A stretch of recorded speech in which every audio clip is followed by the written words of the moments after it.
ನಮಸ್ಕಾರ. ವೈಭವ ನ್ಯೂಸ್ಗೆ ಸ್ವಾಗತ.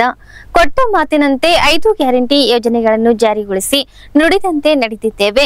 ಲೋಕಸಭೆಯಲ್ಲಿ ಕಾಂಗ್ರೆಸ್ ಅಭ್ಯರ್ಥಿಗಳನ್ನು ಗೆಲ್ಲಿಸುವ ಗ್ಯಾರಂಟಿ ಜನತೆ ನೀಡಬೇಕು ಎಂದು ಡಿಸಿಎಂ ಡಿಕೆ ಶಿವಕುಮಾರ್ ಮನವಿ ಮಾಡಿದರು. ಅವರಿಂದು ನಗರದ ಮಹಾತ್ಮ ಗಾಂಧಿ ಕ್ರೀಡಾಂಗಣದಲ್ಲಿ ಆಯೋಜಿಸಿದ್ದ ರಾಜ್ಯ ಸರ್ಕಾರದ ಪಂಚ ಗ್ಯಾರಂಟಿ ಅನುಷ್ಠಾನ ಸಮಾವೇಶ ಉದ್ಘಾಟಿಸಿ ಮಾತನಾಡಿದರು. ಜಿಲ್ಲೆಯ ನೀರಾವರಿ ಯೋಜನೆಗಳು ಹಾಗೂ ಇನ್ನಿತರ ಅಭಿವೃದ್ಧಿ ಕಾರ್ಯಗಳಿಗೆ ಅನುದಾನ ನೀಡಿ ಸರ್ಕಾರ ತನ್ನ ಮಾತು ಉಳಿಸಿಕೊಂಡಿದ್ದೇನೆ. ಮುಂಬರುವ ಲೋಕಸಭಾ ಚುನಾವಣೆಯಲ್ಲಿ ನೀವು ಸರ್ಕಾರಕ್ಕೆ ಬೆಂಬಲ ನೀಡುವ ಮೂಲಕ ಈ ಭಾಗದ ಚುನಾವಣೆ ಸಂದರ್ಭದಲ್ಲಿ ಕಾಂಗ್ರೆಸ್ ಪಕ್ಷದ ಅಭ್ಯರ್ಥಿಯನ್ನು ಗೆಲ್ಲಿಸಿ ಲೋಕಸಭೆಗೆ ಕಳುಹಿಸುವ ಬದ್ಧತೆ ಮತ್ತು ಭರವಸೆ ನೀಡುವಂತೆ ಹೇಳಿದರು. ಜಿಲ್ಲಾ ಉಸ್ತುವಾರಿ ಸಚಿವರಾದ ಡಾ ಶರಣಪ್ರಕಾಶ್ ಪಾಟೀಲ್ ಅವರು ಮಾತನಾಡುತ್ತಾ, ಕಾಂಗ್ರೆಸ್ ಸರ್ಕಾರ ನುಡಿದಂತೆ ನಡೆದ ಸರ್ಕಾರವಾಗಿದೆ. ಚುನಾವಣೆಯಲ್ಲಿ ನೀಡಿದ 5 ಗ್ಯಾರಂಟಿ ಅನುಷ್ಠಾನಗೊಳಿಸುವ ಮೂಲಕ ಜನರ ನೆರವಿಗೆ ಬಂದ ಜನಾನುರಾಗಿ ಸರ್ಕಾರವಾಗಿದೆ. ರಾಯಚೂರು ಜಿಲ್ಲೆಯಲ್ಲಿ ಕಾಂಗ್ರೆಸ್ ಸರ್ಕಾರ ಎಲ್ಲಾ ರೀತಿಯ ಅಭಿವೃದ್ಧಿ ಕಾರ್ಯ ನಡೆಸಲಿದೆ. ಜನರಿಗೆ ಅಗತ್ಯವಾದ ಅನುಕೂಲ ಒದಗಿಸಲಾಗುತ್ತದೆ. ಈಗಾಗಲೇ ಚುನಾವಣೆಯಲ್ಲಿ ನೀಡಿದ ಭರವಸೆ ಈಡೇರಿಕೆ ನಮ್ಮ ಬದ್ಧತೆಯ ಪ್ರತೀಕವಾಗಿದೆ ಎಂದರು. ರಾಜ್ಯ ಸಣ್ಣ ನೀರಾವರಿ ಹಾಗೂ ವಿಜ್ಞಾನ ಮತ್ತು ತಂತ್ರಜ್ಞಾನ ಸಚಿವರಾದ ಎನ್ಎಸ್ ಬೋಸರಾಜ್ ಅವರು ಮಾತನಾಡುತ್ತಾ, ರಾಜ್ಯದ ಸಮಗ್ರ ಅಭಿವೃದ್ಧಿ ಹಾಗೂ ಜನಪರ ಯೋಜನೆಗಳ ತರುವ ಕಾಳಜಿ ಕಾಂಗ್ರೆಸ್ ಸರ್ಕಾರಕ್ಕೆ ಮಾತ್ರ ಸಾಧ್ಯ ಎಂದರು.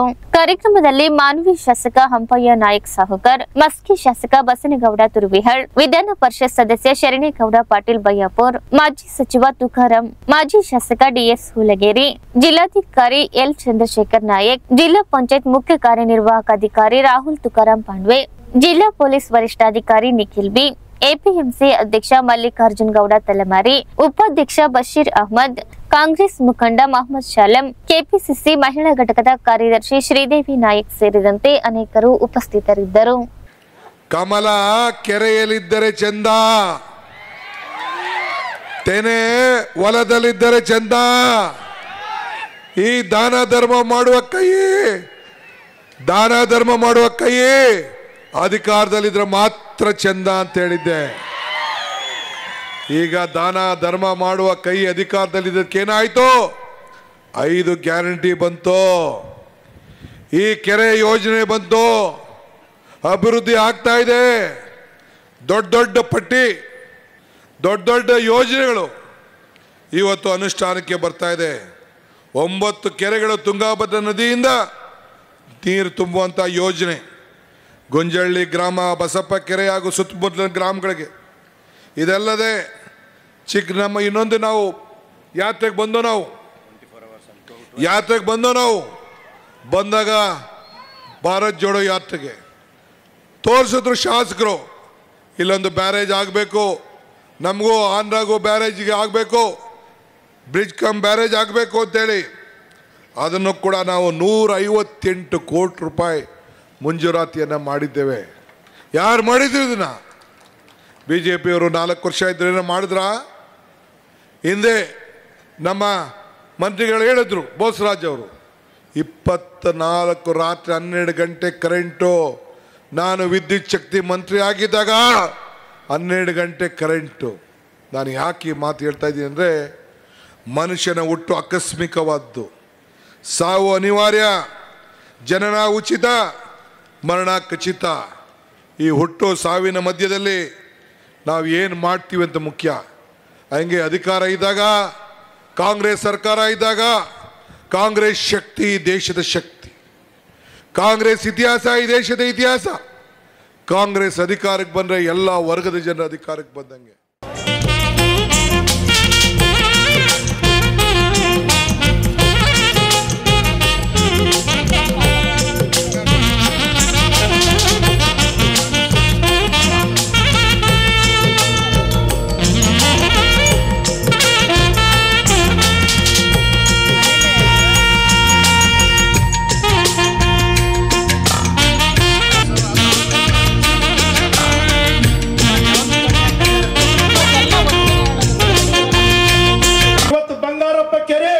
ಇವತ್ತು 0.7 TMC ಮಾತ್ರ ಇದೆ. ಹಾಗಾಗಿ ತಾವು ಬರುವಂತ ದಿನಗಳಲ್ಲಿ ಇಲ್ಲ ಇವತ್ತೇ ತಾವೇನಾದರೂ ಘೋಷಣೆ ಮಾಡಿದರೆ ಸುಮಾರು ಒಂದು 100 ಕೋಟಿ ರೂಪಾಯಿಗಳನ್ನ ಆ ಸೀಟ್ ಅನ್ನು ತೆಗೆದು ಆ ಬಾಂಡ್ ಅನ್ನು ಬಂಧುಗಳೇ, ಗಡೇಕಲ್ ಸಮತೋರಣ ಜಲಾಶಯಕ್ಕೆ ನೀರು ಪೂರೈಸುವ ಯೋಜನೆಗೆ ಚಾಲನೆ ಸಿಕ್ಕಿದೆ. ಸನ್ಮಾನ್ಯ ಉಪಮುಖ್ಯಮಂತ್ರಿಗಳಾದ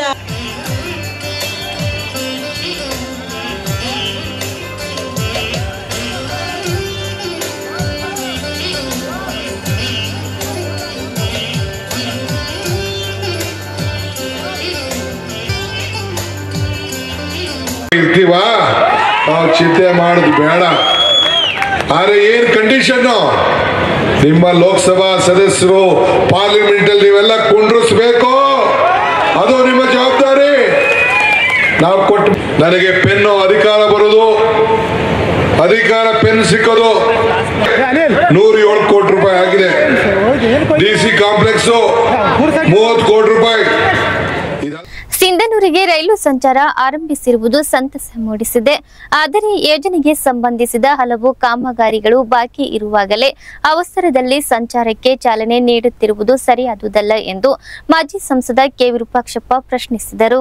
ಅವರು ನಗರದ ಪತ್ರಿಕಾ ಭವನದಲ್ಲಿ ಸುದ್ದಿಗೋಷ್ಠಿ ನಡೆಸಿ ಮಾತನಾಡಿದರು.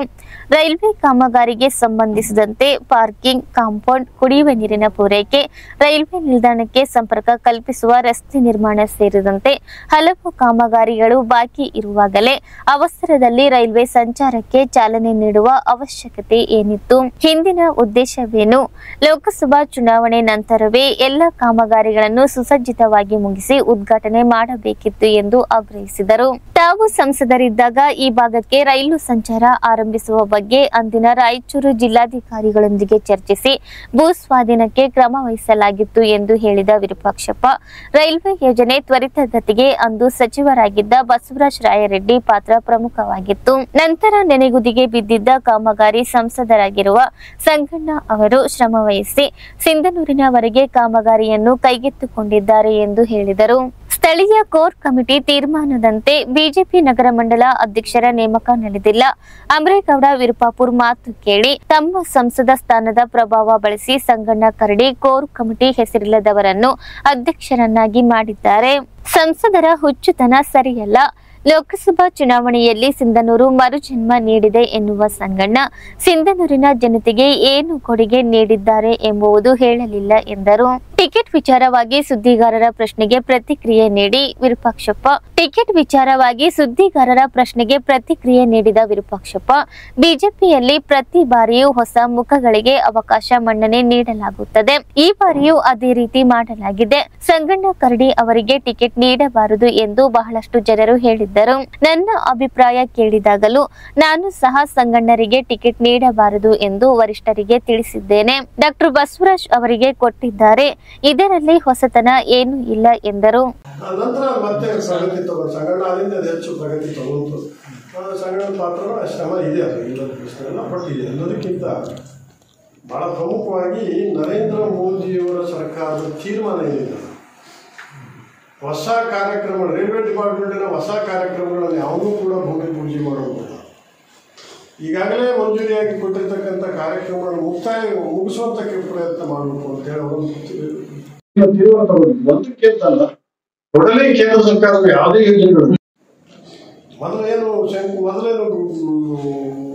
ಮಂಜೂರಿ ಆಗಿರ್ತಕ್ಕಂಥ ಅವನ್ನ ಕಂಪ್ಲೇಂಟ್ ಮಾಡದೆ ಅವ್ರು ಮೊದಲನೇ ಗುರಿನ ಅಂತೇಳಿ ಆ ಒಂದು ತೀರ್ಮಾನ ತಗೊಂಡು. ಬಟ್ ಇದು ಯಾಕೆ ಇನ್ನೂ ಲೇಟ್ ಆಯ್ತು ನಮಗೆ ಅಂತಂದ್ರೆ, ಸ್ಟೇಟ್ ಗೌರ್ಮೆಂಟು ಏನು ಬಜೆಟ್ ಕೊಡಬೇಕಾಗಿತ್ತಲ್ಲ ಅದು ಸರಿಯಾದ ಟೈಮ್ ಕೊಡಲಾರ್ದಕ್ಕೆ ಸ್ವಲ್ಪ ಬಿಡೋದು ಬಾಧಿ. ಇದು ಒಂದು 4 ತಿಂಗಳ ವರ್ಷ ಮೊದಲನೇ ನಮ್ಮ ಸಿಂಧೂರುವರೆಗೆ ಟ್ರೈನ್ ಬರಬೇಕಾಗಿತ್ತು. ಹಾಗಾಗಿ ಇವತ್ತು ಸಿಂಧನೂರಿಗೆ ಟ್ರೈನ್ ಬರುವಂತಹದ್ದು ಎಲ್ಲರಿಗೂ ಸಂತೋಷವನ್ನು ಮಾಡುವ ಜೊತೆಗೆ ಬಹಳ ಪ್ರಮುಖವಾಗಿ ಸಿಂಧನೂರು ನಮ್ಮ ಕೊಪ್ಪಳ ರಾಯಚೂರು ಮಧ್ಯಭಾಗದಲ್ಲಿ ಇರುವಂತಹದ್ದಾಗಿರೋದ್ರಿಂದ ಜೊತೆಯಲ್ಲಿ ತುಂಗಭದ್ರಾ ಇದ್ರೆ ನಮ್ಮ ಸಿಂಧನೂರೇ 40% ನೀರಾವರಿ ಹೆಚ್ಚು. ಇಲ್ಲಿ ಭತ್ತ ಬೆಳೀತಕ್ಕಂಥದ್ದಾಗಿ ಅಥವಾ ಬೇರೆ ಹತ್ತಿ ಬೆಳೀತಕ್ಕಂಥದ್ದು, ಬೇರೆ ಜೋಳ ಬೆಳೀತಕ್ಕಂಥದ್ದು, ದೊಡ್ಡ ಏರಿಯಾ ಇರತಕ್ಕಂಥದ್ದು ಸಿಂಧನೂರು, ದೊಡ್ಡ ಮಾರ್ಕೆಟ್ ಸಿಂಧನೂರು.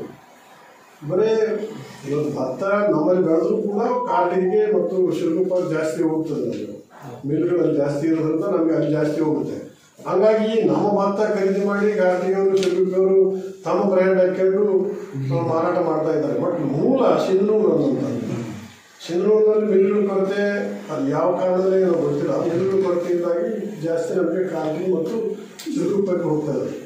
ಹಾಗಾಗಿ ಭಾಳ ಪ್ರಮುಖವಾಗಿ ವ್ಯಾಪಾರಿ ಕೇಂದ್ರ ಇದು ನಮ್ಮ ಎರಡೂ ಜಿಲ್ಲೆಗಳಲ್ಲಿ ಪ್ರಮುಖ ವ್ಯಾಪಾರಿ ಕೇಂದ್ರ ಆಗುವಂಥದ್ದು ಸಿಂಧನೂರು ತಾಲೂಕು. ಇವತ್ತು ರೈಲ್ವೆ ಬಂದಿರೋದ್ರಿಂದ ಭಾಳ ಪ್ರಮುಖ ಪಾತ್ರ ವ್ಯಾಪಾರಿ ಕೇಂದ್ರಕ್ಕೆ ಬೆನ್ನತ್ತಂಥದ್ದು ರೈಲ್ವೆ. ಟ್ರಾನ್ಸ್ಪೋರ್ಟ್ ಎಷ್ಟು ವೇಗವಾಗಿ ಬೆಳೀತಿದೆ ಅಷ್ಟೇ ವೇಗವಾಗಿ ವ್ಯಾಪಾರ ವೃದ್ಧಿ ಆಗುತ್ತೆ. ಎಲ್ಲರಿಗೂ ಅನುಕೂಲ ಆಗುತ್ತೆ, ವ್ಯಾಪಾರಿಗಳಿಗೆ ಅನುಕೂಲ ಆಗುತ್ತೆ, ಪ್ರಯಾಣಿಕರಿಗೆ ಅನುಕೂಲ ಆಗುತ್ತೆ, ಟ್ರಾನ್ಸ್ಪೋರ್ಟೇಷನ್ಗೂ ಅನುಕೂಲ ಆಗುತ್ತೆ. ಹಾಗಾಗಿ ಟ್ರೈನ್ ಭಾಳ ಅವಶ್ಯ ಇವತ್ತಿನ ಕಾಲದಲ್ಲಿ. ಮತ್ತು ಯಾವುದೇ ಪ್ರದೇಶ ತೀವ್ರ ಅಭಿವೃದ್ಧಿ ಆಗಬೇಕು ಅಂದಾಗ ಇವೆಲ್ಲ ಅವಶ್ಯಕತೆ ಆಗುತ್ತೆ. ಟ್ರಾನ್ಸ್ಪೋರ್ಟೇಷನ್ ಇಂಪಾರ್ಟೆಂಟ್ ಆಗುತ್ತೆ. ಯಾಕೆ ಇವತ್ತು ಕೇಂದ್ರ ಸರ್ಕಾರ ವಾಜಪೇಯಿ ಅವರ ನಂತರದಲ್ಲಿ ಹೈವೇಗಳನ್ನು ಹೆಚ್ಚು ಒತ್ತು ಕೊಟ್ಟು ಮಾಡುವಂಥದ್ದು, ಇವತ್ತು ಗಡ್ಕರಿಯವರಾದರೂ ಕೂಡ ಹೆಚ್ಚು ಒತ್ತು ಕೊಟ್ಟು ಹೈವೇ ಮಾಡ್ತಕ್ಕಂಥದ್ದು, ಅವರ ದೂರದೃಷ್ಟಿಕೋನ ಅಮೇರಿಕ ಲಂಡನ್ನಲ್ಲಿರುವಂಥ ಸಿಟಿಯ ರೋಡ್ಗಳನ್ನು ನಾವು ಕೂಡ ಮಾಡಬೇಕು, ನಮ್ಮ ದೇಶದಲ್ಲಿ ಇರುವಂಥ ಗುರಿ ಇಟ್ಕೊಂಡಿರ್ತಕ್ಕಂಥದ್ದು. ಅದೇ ರೀತಿ ರೈಲ್ವೆ ಸಂಪರ್ಕನೂ ಕೂಡ ಹೆಚ್ಚು ಮಾಡಬೇಕು ಅನ್ನುವಂಥದ್ದು ಇರುವಂಥ ಕಾರಣದಿಂದ ನಮ್ಮ ಸಿಂಧನೂರು ಬೆಳವಣಿಗೆಗೆ ಇವತ್ತು ರೈಲ್ವೆ ಬಂದಿರತಕ್ಕಂಥದ್ದು ಭಾಳ ಅನುಕೂಲ. ಇದು ಆದಷ್ಟು ತೀವ್ರ ರಾಯಚೂರು ತಲುಪಬೇಕು ರೈಲ್ವೆ. ಇಷ್ಟೆಲ್ಲ ಕೆಲಸ ಪೆಂಡಿಂಗ್ ಇದೆ, ಕಾಂಟ್ರಾಕ್ಟ್ರಿಗೆ ಪೇಮೆಂಟ್ ಇಲ್ಲ, ಕಾರ್ಮಿಕರಿಗೆ ಪೇಮೆಂಟ್ ಇಲ್ಲ ಅಂತೇಳಿ ಅವರು ಸ್ಟ್ರೈಕ್ ಮಾಡ್ತಾ ಇದ್ದಾರೆ. ಒಂದು ಮಳೆ ಬಂದ್ರೆ ಯಾವ ಪ್ರಯಾಣಿಕರು ಆ ಸ್ಟೇಷನ್ಗೆ ಹೋಗ್ಲಿಕ್ಕೆ ಸಾಧ್ಯ ಆಗಲ್ಲ, ಅಲ್ಲಿ ಹೋದ ಗಾಡಿಗಳು ಯಾವ ವಾಪಸ್ ಬರೋಕ್ಕೆ ಸಾಧ್ಯ ಆಗೋದಿಲ್ಲ ಮಳೆ ಬಂದರೆ. ಇಂಥದ್ರಲ್ಲಿ ನೀವು ಸಡನ್ನಾಗಿ ಅವಸರದಲ್ಲಿ ಈ ಟ್ರೈನು ಉದ್ಘಾಟನೆ ಮಾಡೋದ್ರ ಏನು ಅವಶ್ಯಕತೆ ಇತ್ತು? 2-3 ತಿಂಗಳು ಕೆಲಸ ಸಂಪೂರ್ಣ ಆದ ನಂತರ ನೀವು ಪ್ರಾರಂಭ ಮಾಡಿದ್ರೆ ಏನು ಜಗತ್ತು ಮುಳುಗ್ತಿದ್ದಿಲ್ಲ, ಏನು ಸಿಂಧನೂರಿಗೇನು ತೊಂದರೆ ಆಗ್ತಿದ್ದಿಲ್ಲ. ಇದು ಭಾಳ ಅವಸರದ ಅನವಶ್ಯಕ ಅಂತೇಳಿ ನನಗೆ ಅನಿಸ್ತಾ ಇದ್ರು. ಯಾವ ಒತ್ತಡಕ್ಕೆ ಮಾಡಿದಾರೋ ಯಾಕೆ ಕಾರಣಕ್ಕೆ ಮಾಡಿದಾರೋ ಗೊತ್ತಿಲ್ಲ. ಇಷ್ಟೆಲ್ಲ ತೊಂದರೆಗಳಿದ್ದಾವೆ, ಇಷ್ಟೆಲ್ಲ ಇನ್ನೂ ಕೆಲಸಗಳು ಬಾಕಿ ಇದ್ದಾವೆ ಅಂತಂದಾಗ ಇಷ್ಟು ಅವಸರದಲ್ಲಿ ಮಾಡುವಂಥ ಅವಶ್ಯಕತೆ ಇದ್ದಿಲ್ಲ ಅಂತ ನನಗೆ ಅನಿಸ್ತದೆ. ಪಾರ್ಲಿಮೆಂಟ್ ಚುನಾವಣೆ ಅದು ಆಗುತ್ತೆ ಹೋಗುತ್ತೆ, ಒಂದು ಇವತ್ತಿಂದ ನಾಳೆ ರೈಲು ಬರುತ್ತೆ, ಬರೋದ್ರಲ್ಲಿ 2 ಮಾತಿಲ್ಲ. ಪಾರ್ಲಿಮೆಂಟ್ ಎಲೆಕ್ಷನ್ ಒಳಗೆ ಕೆಲಸ ಶುರು ಮಾಡಿದರೆ, ಕೆಲಸ ಪೂರ್ತಿ ಮಾಡಿದ್ರೆ ಬರುತ್ತೆ, ಅದೇನಿಲ್ಲ. ಹಾಗಾಗಿ ಇದು ಯಾಕೆ ಯಾವ ಕಾರಣಕ್ಕೆ ತೀರ್ಮಾನ ತಗೊಂಡ್ರು ಅಂತ ನನಗೆ ಅರ್ಥ ಆಗ್ತಾ ಇಲ್ಲ. ಗಿಣಿಗೇರ ಮೆಹಬೂಬ್ ನಗರ ರೈಲ್ವೆ ಯೋಜನೆಯ ಕಾಮಗಾರಿ ಸಿಂಧನೂರುವರೆಗೆ ಪೂರ್ಣಗೊಂಡ ಹಿನ್ನೆಲೆಯಲ್ಲಿ ಮಾರ್ಚ್ 15ರಂದು ಉದ್ಘಾಟನೆಗೊಳ್ಳಲಿದ್ದು, ರೈಲಿನಲ್ಲಿ ಓಡಾಡಬೇಕು ಎನ್ನುವ ಸಿಂಧನೂರು ಜನತೆಯ 2.5 ದಶಕಗಳ ಕನಸು ನನಸಾಗಿದೆ. ಬೆಂಗಳೂರು ಹಾಗೂ ಹುಬ್ಬಳ್ಳಿಯ ಪ್ರಯಾಣಿಕರ ರೈಲುಗಳನ್ನು ಕಾರಟಗಿಯಿಂದ ಸಿಂಧನೂರುವರೆಗೆ ವಿಸ್ತರಿಸಿ ಸಹಾಯಕ ಸಾರಿಗೆ ವ್ಯವಸ್ಥಾಪಕ ಬಿಎಲ್ ಶಿವಕುಮಾರ್ ಆದೇಶ ಹೊರಡಿಸಿದ್ದಾರೆ. 16545 ಸಂಖ್ಯೆಯ ರೈಲು 14 ಗುರುವಾರ ಉದ್ಯಾನನಗರಿ ಯಶವಂತಪುರದಿಂದ ಸಿಂಧನೂರಿಗೆ ಆಗಮಿಸಲಿದ್ದು, ಈ ಮೊದಲು ಕಾರಟಗಿಯವರೆಗೆ ಬರುತ್ತಿತ್ತು. 15ರಂದು ಬೆಳಗ್ಗೆ ಸಿಂಧನೂರಿನಲ್ಲಿ ಚಾಲನೆ ಸಿಗಲಿದ್ದು, ಬೆಂಗಳೂರಿಗೆ ಪ್ರಯಾಣ ಬೆಳೆಸಲಿದೆ. 17303 ಹಾಗೂ 07381 ಸಂಖ್ಯೆಯ ರೈಲು ಹುಬ್ಬಳ್ಳಿಯಿಂದ 15ರಂದು ಸಿಂಧನೂರಿಗೆ ಬರಲಿದೆ. 17303 ಹಾಗೂ 07382 ಸಂಖ್ಯೆಯ ರೈಲು 16ಕ್ಕೆ ಹುಬ್ಬಳ್ಳಿಗೆ ಹೊರಡಲಿದೆ. ಉತ್ತರ ಕರ್ನಾಟಕದಿಂದ ತೆಲಂಗಾಣಕ್ಕೆ ಸಂಪರ್ಕ ಕಲ್ಪಿಸುವ ಮಹತ್ವಾಕಾಂಕ್ಷೆಯೊಂದಿಗೆ ಕೇಂದ್ರ ಹಾಗೂ ರಾಜ್ಯ ಸರ್ಕಾರಗಳ ಸಹಯೋಗದಲ್ಲಿ ಗಿಣಿಗೇರ ಮೆಹಬೂಬ್ ನಗರ ರೈಲ್ವೆ 165 ಕಿಲೋಮೀಟರ್ ಉದ್ದದ ರೈಲ್ವೆ ಯೋಜನೆಗೆ 1997-98ರಲ್ಲಿ ಅಂದಿನ ಪ್ರಧಾನ ಮಂತ್ರಿಯಾಗಿ ಕನ್ನಡಿಗ ಎಚ್.ಡಿ. ದೇವೇಗೌಡ ಅವರು ಚಾಲನೆ ನೀಡಿದ್ದರು. 2 ದಶಕಗಳವರೆಗೆ ಈ ಯೋಜನೆ ಕುಂಟುತ್ತಲೇ ಸಾಗಿತ್ತು. ಗಜ ಗಾತ್ರದ ಯೋಜನೆಗೆ ಕೇಂದ್ರ ಮತ್ತು ರಾಜ್ಯ ಸರ್ಕಾರಗಳು ಅರೆಕಾಸು ಅನುದಾನ ನೀಡುತ್ತಿದ್ದರಿಂದಲೇ ಕಾಮಗಾರಿ ವಿಳಂಬವಾಗಿತ್ತು. ಜೊತೆಗೆ ಈ ಭಾಗದ ಜನಪ್ರತಿನಿಧಿಗಳ ನಿರಾಸಕ್ತಿಯಿಂದ ಯೋಜನೆ ನಿಗದಿತ ಪ್ರಗತಿ ಕಾಣಲಿಲ್ಲ. ಸಂಗಣ್ಣ ಕರಡಿ ಕೊಪ್ಪಳ ಸಂಸದರಾಗಿ 2 ಅವಧಿಯಲ್ಲಿ ಯೋಜನೆ ಪ್ರಗತಿಗೆ ಹೆಚ್ಚಿನ ಒತ್ತು ನೀಡಿದರು. ಸಿಂಧನೂರು ತಾಲೂಕಾ ವ್ಯಾಪ್ತಿಯಲ್ಲಿ 18 ಕಿಲೋಮೀಟರ್ ಕಾಮಗಾರಿ ಪೂರ್ಣಗೊಂಡಿತ್ತು. ಸಿಂಧನೂರು ಗಂಗಾವತಿ ರಸ್ತೆಯಿಂದ ಸುಮಾರು 1.5 ಕಿಲೋಮೀಟರ್ ಶಿವಜ್ಯೋತಿ ನಗರದ ಬಳಿ ರೈಲ್ವೆ ನಿಲ್ದಾಣ ನಿರ್ಮಿಸಲಾಗಿದೆ. ಮಧ್ಯದಲ್ಲಿ ಸೇತುವೆಗಳನ್ನು ನಿರ್ಮಾಣ ಮಾಡಲಾಗಿದೆ. ಕಳೆದ ವರ್ಷವೇ ಕಾರಟಗಿಯಿಂದ ರೈಲು ಸೇವೆ ಆರಂಭಿಸಲಾಗಿತ್ತು. ನಮ್ಮ ಭಾಗದ ಅನೇಕರು ಹುಬ್ಬಳ್ಳಿ, ಧಾರವಾಡ, ಬೆಂಗಳೂರು ಸೇರಿದಂತೆ ನಾನಾ ಕಡೆ ಓಡಾಡಲು ರೈಲು ಸೇವೆ ಪಡೆಯುತ್ತಿದ್ದಾರೆ. ಸಿಂಧನೂರಿಗೆ ಯಾವಾಗ ರೈಲು ಬರುತ್ತದೆ ಎನ್ನುವ ಕಾತುರ ಕಳೆದೊಂದು ವರ್ಷದಿಂದಲೂ ಇತ್ತು. ಕೊನೆಗೂ ರೈಲುಗಳು ಸಿಂಧನೂರಿಗೆ ಬರಲು ಎಲ್ಲ ಅಡೆತಡೆಗಳ ದೂರವಾಗಿವೆ. ವಾಣಿಜ್ಯ ನಗರವಾಗಿ ಬೆಳೆಯುತ್ತಿರುವ ಸಿಂಧನೂರಿಗೆ ರೈಲ್ವೆ ಸೇವೆ ಆರಂಭದಿಂದ ವ್ಯವಹಾರಗಳು ಇನ್ನಷ್ಟು ವಿಸ್ತಾರಗೊಳ್ಳಲಿದೆ. ಭತ್ತದ ನಾಡು ಸಿಂಧನೂರು ತಾಲೂಕಿನಲ್ಲಿ ಉತ್ಪಾದಿಸುವ ಅಕ್ಕಿ ದೇಶದ ನಾನಾ ಭಾಗಗಳಿಗೆ ಸೇರಿದಂತೆ ವಿದೇಶಕ್ಕೂ ರಫ್ತಾಗುತ್ತಿವೆ. ಏಷ್ಯಾ ಖಂಡದಲ್ಲೇ ಅತ್ಯಧಿಕ ಟ್ರ್ಯಾಕ್ಟರ್ ಮಾರಾಟ ಮಾಡಿದ ಹೆಗ್ಗಳಿಕೆ ಹೊಂದಿರುವ ಮುಂದಿನ ದಿನಗಳಲ್ಲಿ ಸೇವೆ ಆರಂಭದ ನಂತರ ಅತಿ ವೇಗದಲ್ಲಿ ಬೆಳೆಯಲಿದೆ. ವಿಧಾನಸಭೆ ಮತ್ತು ಲೋಕಸಭೆಯಲ್ಲಿ ಮಹಿಳಾ ಮೀಸಲಾತಿಯ ಕನಸು ಇನ್ನೂ ನನಸಾಗುತ್ತಿಲ್ಲ. ಒಗ್ಗಟ್ಟಾಗಿ ಹೋರಾಡಿದರೆ ಮಾತ್ರ ಮಹಿಳೆಯರಿಗೆ ಮೀಸಲಾತಿ ಸಿಗುತ್ತದೆ ಎಂದು ಕೆಪಿಸಿಸಿ ಪ್ರಧಾನ ಕಾರ್ಯದರ್ಶಿ ಶ್ರೀದೇವಿ ನಾಯಕ್ ಹೇಳಿದರು. ನಗರದ ಟೌನ್ ಹಾಲ್ನಲ್ಲಿ ಮಹಾಶಕ್ತಿ ಮಹಿಳಾ ಸಬಲೀಕರಣ ಸಂಘದಿಂದ ಅಂತಾರಾಷ್ಟ್ರೀಯ ಮಹಿಳಾ ದಿನಾಚರಣೆ ಅಂಗವಾಗಿ ಹಮ್ಮಿಕೊಂಡಿದ್ದ ರಾಜ್ಯ ಮಟ್ಟದ ಮಹಿಳಾ ವಿಚಾರ ಸಂಕಿರಣ ಹಾಗೂ ವಿವಿಧ ಕ್ಷೇತ್ರದ ಸಾಧಕರಿಗೆ ಸನ್ಮಾನ ಸಮಾರಂಭವನ್ನು ಬಾಬಾ ಸಾಹೇಬ್ ಅಂಬೇಡ್ಕರ್ ಹಾಗೂ ಮಾತೆ ಸಾವಿತ್ರಿ ಬಾಪುಲೆ ಅವರ ಭಾವಚಿತ್ರಕ್ಕೆ ಪುಷ್ಪಾರ್ಪಣೆ ಮಾಡುವುದರ ಮೂಲಕ ಉದ್ಘಾಟಿಸಿ ಅವರು ಮಾತನಾಡಿದರು. ಪುರುಷ ಪ್ರಧಾನ ಸಮಾಜದಲ್ಲಿ ಪಟ್ಟಭದ್ರ ಹಿತಾಸಕ್ತಿಗಳು ಮಹಿಳೆಯರನ್ನು ಪುನಃ ನಾಲ್ಕು ಗೋಡೆಯಲ್ಲಿ ಬಂಧಿಸಿಡಲು ಪ್ರಯತ್ನಿಸಿದರು. ಅದನ್ನು ಪ್ರತಿಭಟಿಸಿ ಮೇಲೇಳಬೇಕಾದ ಅವಶ್ಯಕತೆ ಇದೆ ಎಂದರು.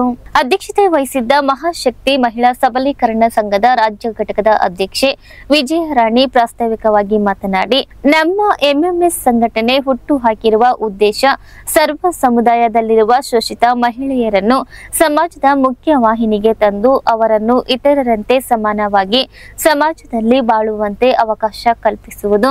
ನಮ್ಮ ಪೂರ್ವಕರ ಇತಿಹಾಸವನ್ನು ನಾವು ನೆನೆದು ಪ್ರಸ್ತುತ ದಿನಮಾನಗಳಲ್ಲಿ ಮಹಿಳಾ ಸಂಘಟನೆ ಮುಖಾಂತರ ನಮ್ಮ ಬದುಕನ್ನು ಬದಲಾಯಿಸಿಕೊಳ್ಳುವುದರ ಜೊತೆಗೆ ಸಾಮಾಜಿಕ ಪ್ರಜ್ಞೆಯನ್ನು ಬಿತ್ತುವ ಉದ್ದೇಶವಿದೆ. ಮಹಿಳೆಯರ ಬದುಕಿನ ಮುನ್ನೋಟವನ್ನು ಸಂಘರ್ಷದ ಹಾದಿಯಲ್ಲಿ ಸಮಾನತೆಯ ಕನಸಿನಲ್ಲಿ ಒತ್ತೆಯೋಣ ಎಂದರು. ಛಲವಾದಿ ಮಹಾಸಭಾದ ಮಹಿಳಾ ಘಟಕದ ರಾಜ್ಯಾಧ್ಯಕ್ಷೆ ಈರಮ್ಮ ಕುಷ್ಟಗಿ ಮಹಿಳಾ ದಿನಾಚರಣೆ ಇತಿಹಾಸ ಮತ್ತು ಮಹತ್ವದ ಕುರಿತು ಮಾತನಾಡಿದರು.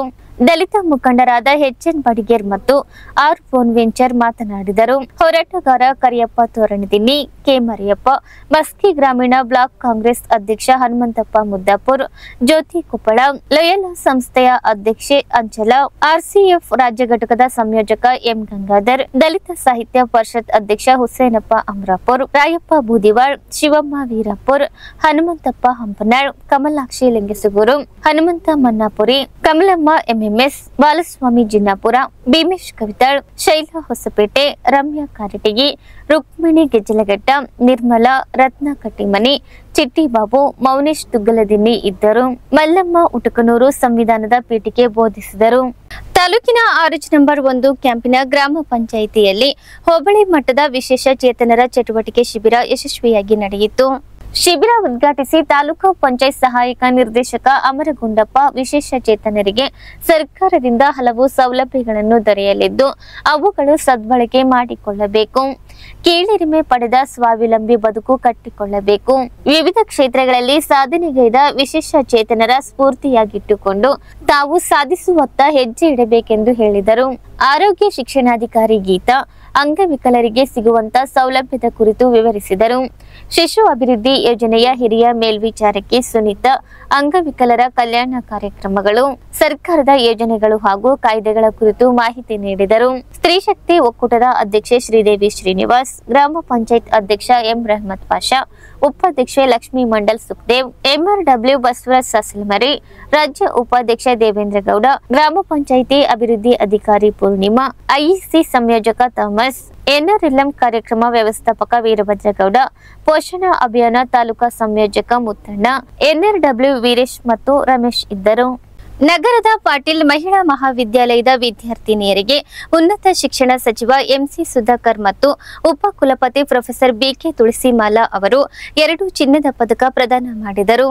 ಸಿಂಧನೂರಿನ ಪಾಟೀಲ್ ಮಹಿಳಾ ಮಹಾವಿದ್ಯಾಲಯದ ವಿದ್ಯಾರ್ಥಿನಿ ತಾಮಿನಿ ಕೀರ್ತಿ ದುರ್ಗ ಬಿಎಸ್ಸಿ ವಿಭಾಗದಲ್ಲಿ ಪ್ರಥಮ ರ್ಯಾಂಕ್ ಹಾಗೂ ಕಂಪ್ಯೂಟರ್ ಸೈನ್ಸ್ನಲ್ಲಿ ಅತಿ ಹೆಚ್ಚು ಅಂಕ ಪಡೆದ ಹಿನ್ನೆಲೆಯಲ್ಲಿ ವಿಜಯಪುರದ ಕರ್ನಾಟಕ ರಾಜ್ಯ ಅಕ್ಕ ಮಹಾದೇವಿ ಮಹಿಳಾ ವಿಶ್ವವಿದ್ಯಾಲಯದಲ್ಲಿ ನಡೆದ 15ನೇ ಘಟಿಕೋತ್ಸವದಲ್ಲಿ ರಾಜ್ಯಪಾಲ ತಾವರ್ ಚಂದ್ ಗೆಹ್ಲೋಟ್, ಉನ್ನತ ಶಿಕ್ಷಣ ಸಚಿವ ಎಂಸಿ ಸುಧಾಕರ್ ಮತ್ತು ಉಪಕುಲಪತಿ ಡಾಕ್ಟರ್ ಬಿಕೆ ತುಳಸಿಮಾಲಾ ಅವರು 2 ಚಿನ್ನದ ಪದಕ ಪ್ರದಾನ ಮಾಡಿದರು. ನಗರದ ಪಾಟೀಲ್ ಶಿಕ್ಷಣ ಸಂಸ್ಥೆಯಲ್ಲಿ ವಿದ್ಯಾರ್ಥಿನಿ ತಾಮಿನಿ ಕೀರ್ತಿದುರ್ಗ ಅವರನ್ನು ಆಡಳಿತ ಮಂಡಳಿ ವತಿಯಿಂದ ಸನ್ಮಾನಿಸಲಾಯಿತು. ನಂತರ ಸಂಸ್ಥೆಯ ಕಾರ್ಯದರ್ಶಿ ಆರ್ಸಿ ಪಾಟೀಲ್ ಮಾತನಾಡಿ, ನಮ್ಮ ಮಹಾವಿದ್ಯಾಲಯಕ್ಕೆ ಇಲ್ಲಿಯವರೆಗೂ ಒಟ್ಟು 26 ರ್ಯಾಂಕ್ ಮತ್ತು 15 ಚಿನ್ನದ ಪದಕ ಬಂದಿದೆ. ಪ್ರತಿ ವರ್ಷವೂ ರ್ಯಾಂಕ್ ಮತ್ತು ಚಿನ್ನದ ಪದಕ ಪಟ್ಟಿಯಲ್ಲಿ ನಮ್ಮ ವಿದ್ಯಾರ್ಥಿನಿಯರು ಸೇರುವ ಮೂಲಕ ಕಾಲೇಜಿನ ಕೀರ್ತಿಯನ್ನು ಹೆಚ್ಚಿಸಿದ್ದಾರೆ ಎಂದರು. ಸಂಸ್ಥೆಯ ಅಧ್ಯಕ್ಷ ಆರ್ ಪಂಪಾಪತಿ ಪಾಟೀಲ್, ಆಡಳಿತಾಧಿಕಾರಿ ಭಾರತಿ ಕೃಷ್ಣ, ಪ್ರಾಚಾರ್ಯ ಮಾರುತಿ ಭಂಡಾರಿಕರ್, ಉಪನ್ಯಾಸಕರಾದ ಸುಗುರಯ್ಯ ಸಾಲಿಮಠ್, ಮುಬಿನ್ ಖಾನ್, ಬಸವರಾಜ್, ಶ್ಯಾಮ್ ಸುಂದರ್, ಪಂಪಾಪತಿ, ನಂದೀಶ್ವರ, ಸುಹಾಸಿನಿ, ಚೈತ್ರ, ಶ್ರೀನಿಧಿ, ನೂರುದ್ದೀನ್, ವಿಶಾಲಾಕ್ಷಿ, ನಂದೀಶ್, ಸಂದೀಪ್, ಶಿವನಗೌಡ ಸೇರಿದಂತೆ ಮತ್ತಿತರರಿದ್ದರು. ಇಲ್ಲಿಗೆ ದಿನ ವಾರ್ತಾ ಪ್ರಸಾರ ಮುಕ್ತಾಯವಾಯಿತು. ನಿರಂತರವಾಗಿ ವೀಕ್ಷಿಸಿ ವೈಭವ ಟಿವಿ. ವಂದನೆಗಳೊಂದಿಗೆ ದೇವಿಕಾ ಚನ್ನಬಸವ.